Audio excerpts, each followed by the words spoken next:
kita akan membahas tentang Parasurama Awatara, seorang Brahmana yang berhasil menaklukkan para ksatria dan raja-raja. Tapi, sebelum kita masuk ke inti video kita kali ini, jangan lupa like dan subscribe dulu ya guys.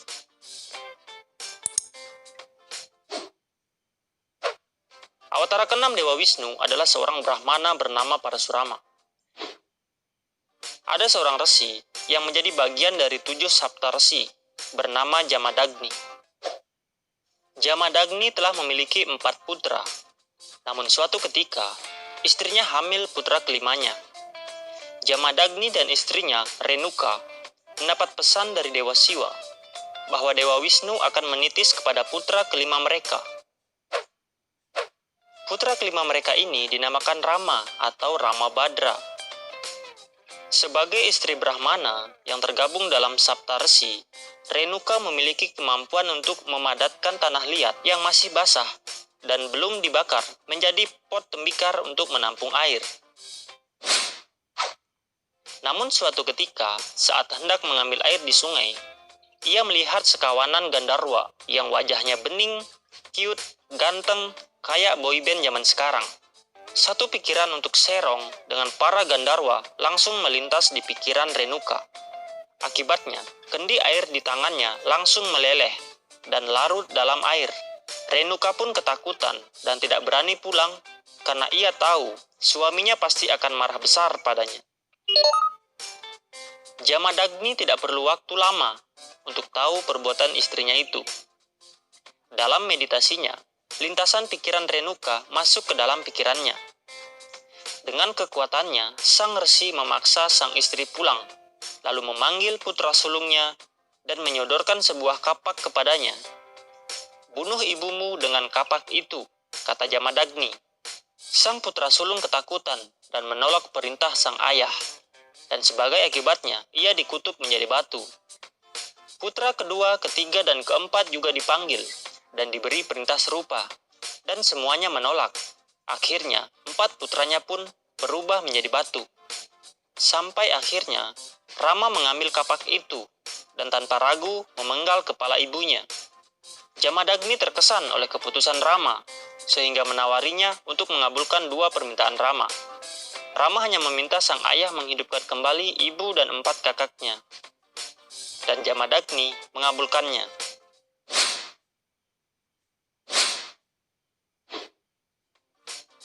Meskipun merupakan awatara Wisnu, Rama dan ayahnya termasuk Brahmana sekte Siwaisme yang lazim hidup bertapa, menyendiri di tengah hutan atau pegunungan, makan seadanya dari hutan, dan melumuri tubuh mereka dengan abu. Ketika sudah cukup usia, Rama meninggalkan rumahnya untuk bermeditasi pada Siwa.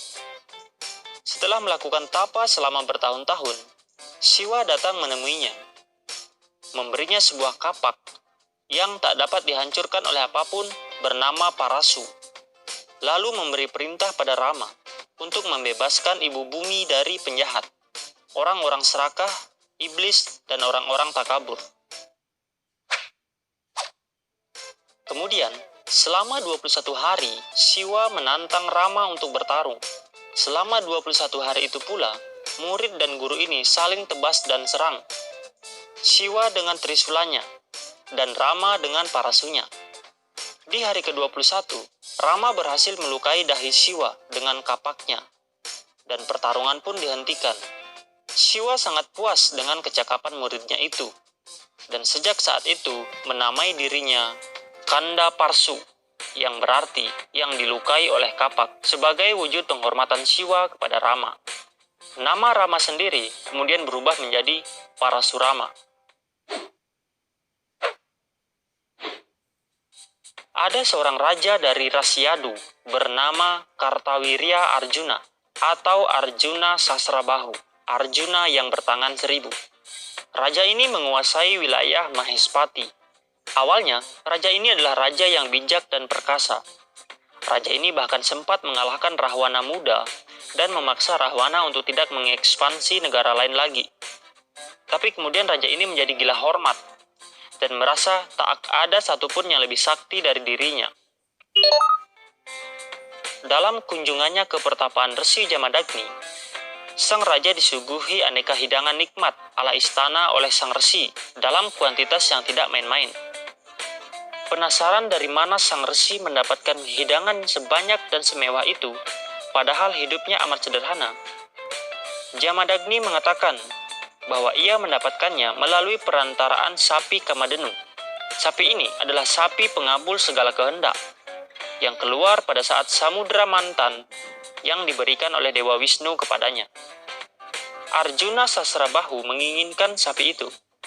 Ia hendak membeli sapi itu, tapi Jamadagni menolaknya. Sang raja terus membujuk dan menaikkan tawarannya, tapi Jamadagni tetap kukuh bahwa sapi pemberian Dewa Wisnu itu tidak dijual. Jadi apa solusi dari Arjuna untuk memuaskan keinginannya? Jawabannya adalah nyolong. Sang raja membawa sapi itu secara paksa dari asrama Resi Jamadagni.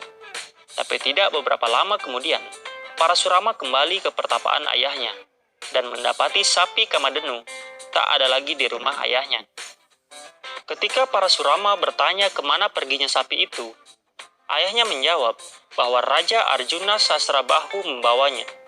Marah atas perilaku sang raja yang seenaknya, Parasurama berlari ke istana sang raja dengan niat merebut kembali sapi suci itu.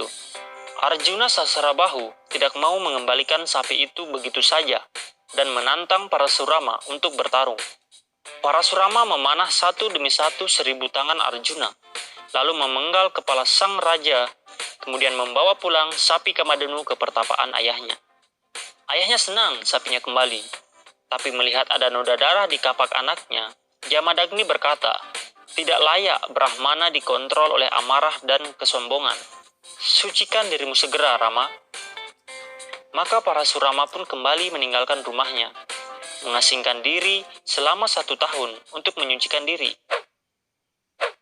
Di pengasingan ini, Indra menghadiahinya busur Wijaya sebagai hadiah atas keberaniannya menantang Arjuna Sasrabahu. Tapi di saat yang sama, anak-anak Arjuna Sasrabahu yang menemukan jenazah ayah mereka menjadi luar biasa marahnya.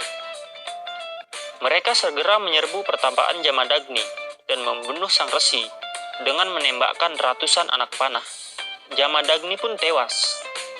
Anak-anak Arjuna Sasrabahu pun memenggal kepala Jamadagni dan membawanya ke istana mereka sebagai trofi kemenangan. Ketika Parasurama kembali dari pengasingannya, ia menemukan ibunya tengah berduka dan meratapi kematian ayahnya sambil memukul-mukul dadanya sebanyak 21 kali. Di samping ibunya, teronggok jasad Jamadagni yang tanpa kepala. Parasurama pun menjadi sangat sakit hati atas kepongahan warna kesatria dan bersumpah akan membantai seluruh kaum kesatria dalam pembantaian yang akan ia lakukan sebanyak 20 kali keliling dunia.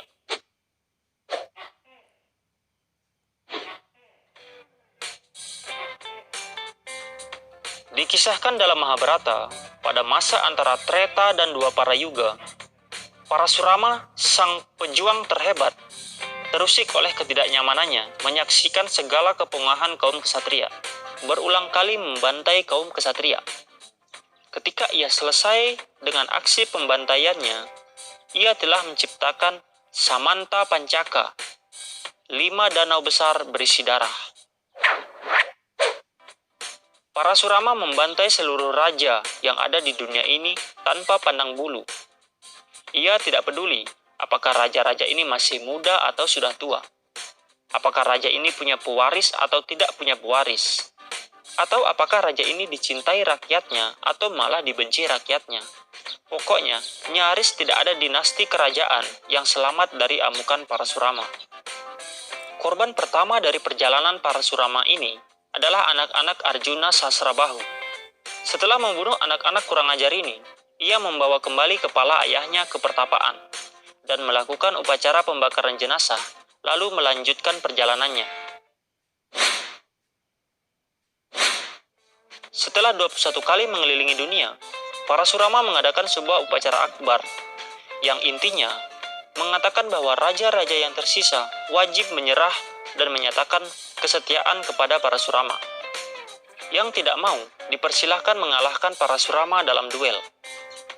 Sebagian raja tidak mau mengakui seorang Brahmana sebagai maharaja mereka, dan akhirnya tewas saat bertarung dengan Parasurama. Raja-raja yang tersisa akhirnya menyatakan diri sebagai bawahan Parasurama. Parasurama sendiri kemudian membagi-bagikan wilayah taklukannya di antara para Brahmana sebelum akhirnya mengundurkan diri untuk bertapa kembali di pegunungan Mahendra.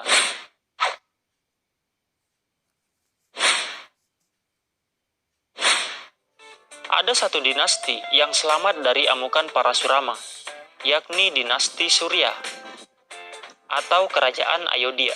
Entah bagaimana, dinasti ini tidak kena utak-atik dari Parasurama.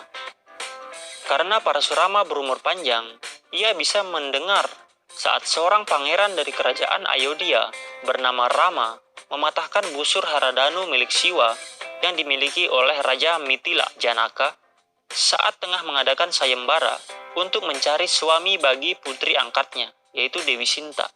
Parasurama langsung naik darah. Ia menyangka ada lagi kaum kesatria yang mau sok pamer kekuatan di dunia ini. Langsung saja, ia turun gunung dan menghadang Rama yang sedang dalam perjalanan pulang ke Ayodhya bersama Sinta, adiknya Laksmana, dan seorang Saptarsi Wiswamitra. Wiswamitra memohon agar Parasurama kembali lagi ke pertapaannya dan berusaha keras meyakinkan Parasurama bahwa Rama sama sekali tidak punya maksud pamer kekuatan. Hanya saja, busur Haradanu milik Siwa tiba-tiba patah saat direntangkan oleh Rama. Parasurama tidak percaya.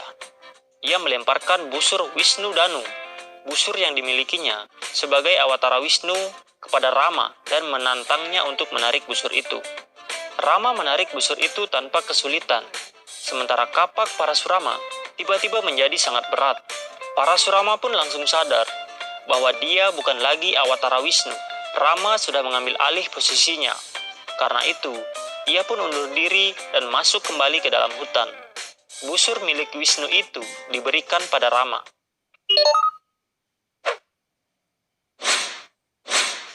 Parasurama adalah awatara Wisnu paling unik, karena ia adalah Ciranjiwin atau kaum abadi. Ia terus hidup sampai era dua para yuga, di mana kisah Mahabharata akan terjadi. Di masa ini, ia menjadi guru dari seorang pangeran Wangsa Kuru bernama Bhisma. Di masa ini, kebenciannya terhadap kaum kesatria sudah hilang. Tapi ada satu masalah yang kemudian membuat hubungan guru-murid ini retak. Bhisma sudah bersumpah pada ayahnya yang hendak menikah lagi bahwa ia tidak akan menjadi raja, bahwa adik-adiknya lah nanti yang akan menjadi Raja Hastina. Kalau adik-adiknya ini meninggal, maka keturunan merekalah yang akan menjadi raja. Ia juga bersumpah untuk tidak menikah seumur hidupnya, supaya tak ada satupun anak keturunannya yang kelak menuntut hak atas tahta Hastina. Permasalahannya, Bhisma pernah dengan sengaja menculik rombongan putri dari kerajaan seberang, yakni Amba, Ambalika, dan Ambika, untuk diperistri adiknya. Tanpa Bhisma sadari, Amba ternyata sudah bertunangan. Ketika Bhisma hendak mengembalikan Amba kepada tunangannya tidak mau menerima Amba. Satu-satunya pilihan bagi Amba adalah menikahi Bhisma, atau seumur hidupnya ia bakal jadi perawan tua, yang status sosialnya dipandang buruk sekali di masa itu. Amba mendatangi Drupada, yang kelak menjadi ayah Drupadi, istri Yudhishthira, untuk minta bantuan membujuk memaksa Bhisma untuk menikahinya. Drupada tidak mau. Raja-raja lain pun ogah. Akhirnya, Amba minta tolong pada Parasurama. Parasurama bersedia, dan dia datang mula-mula dengan gaya persuasif. Ketika Bhisma tetap ngeyel, tidak mau menikah, Parasurama menantang Bhisma bertarung. Kalau Bhisma kalah, ia harus menikahi Amba. Kalau Parasurama kalah, maka Parasurama akan mundur dan tidak akan pernah lagi muncul di hadapan Bhisma. Parasurama dan Bhisma saling baku hantam selama 23 hari, dan pada akhirnya Bhisma yang menang. Bhisma saat itu adalah manusia awatara dari Dyaus, sementara Parasurama sudah bukan lagi manusia awatara. Kesal dengan perilaku Bhisma, Parasurama bersumpah tidak akan pernah mau lagi mengajar murid dari golongan ksatria. Drona, seorang Brahmana yang kelak akan menjadi guru para Kurawa dan Pandawa, suatu saat bertemu dengan Parasurama dalam sebuah perjalanan. Parasurama bertanya, apa Drona butuh bantuan? Drona hanya menjawab bahwa ia butuh pengetahuan tentang segala jenis senjata yang diketahui Parasurama. Parasurama akhirnya mengajari Drona segala jenis teknik bela diri dan penggunaan senjata, baik senjata biasa atau astra, terutama Brahmastra. Ia juga memberi Drona semua senjata koleksinya, minus kapak siwa dan busur wijaya dari Indra. Radeya, putra sulung Kunti dari hasil hubungannya dengan Dewa Surya sekaligus kakak sulung Pandawa, diadopsi oleh kusir kereta kerajaan Hastina. Memiliki bakat alam sebagai pemanah handal. Ia sempat minta diajari memanah oleh Drona, tapi Drona menolak karena sudah terikat sumpah pada Bhisma dan sesepuh Hastina bahwa ia hanya akan mengajari para pangeran Hastina. Kesal karena penolakan Drona, Radeya mengembara mencari Parasurama dengan menyaru sebagai seorang Brahmana. Parasurama senang sekali menerima Brahmana Radeya sebagai muridnya. Ia menganggap Radeya adalah muridnya yang paling cerdas dan cepat belajar. Tapi semua itu berubah saat suatu ketika Parasurama tidur di pangkuan Radeya. Saat itu seekor kalajengking menyengat kaki Radeya sehingga kaki Radeya berdarah dan darahnya menetes ke tangan Parasurama. Parasurama terbangun dan langsung menginterogasi Radeya. Mulanya Radeya tidak mengaku, tapi ketika Parasurama mendesak, ia mengaku bahwa ia memang bukan Brahmana. Parasurama menghardik, cuma kesatria yang bisa menahan rasa sakit disengat kalajengking seperti itu. Guru, saya bukan kesatria, saya hanyalah suta, anak kusir, jawab Radeya. Ah, sama saja, kau menipuku, karena kau sudah menipuku untuk mendapatkan pengetahuanku. Kelak semua senjata dan kesaktianmu tak akan berguna di saat-saat kau sangat membutuhkannya. Tapi meskipun Parasurama marah besar pada Radeya, ia memberi Radeya pusakanya yang terakhir, busur wijaya dan astra bernama Bhagawastra. Radeya kemudian diubah namanya menjadi Karna oleh Duryodhana dan diangkat menjadi adipati atau raja bawahan di Awangga. Kutukan Parasurama terbukti. Menjelang dan di saat bertarung dengan Arjuna, kesaktian Karna menghilang satu demi satu. Dia bahkan tak bisa memanggil satupun astra miliknya di saat-saat terakhir. Karna sendiri akhirnya tewas, terpenggal oleh panah Pasopati Arjuna.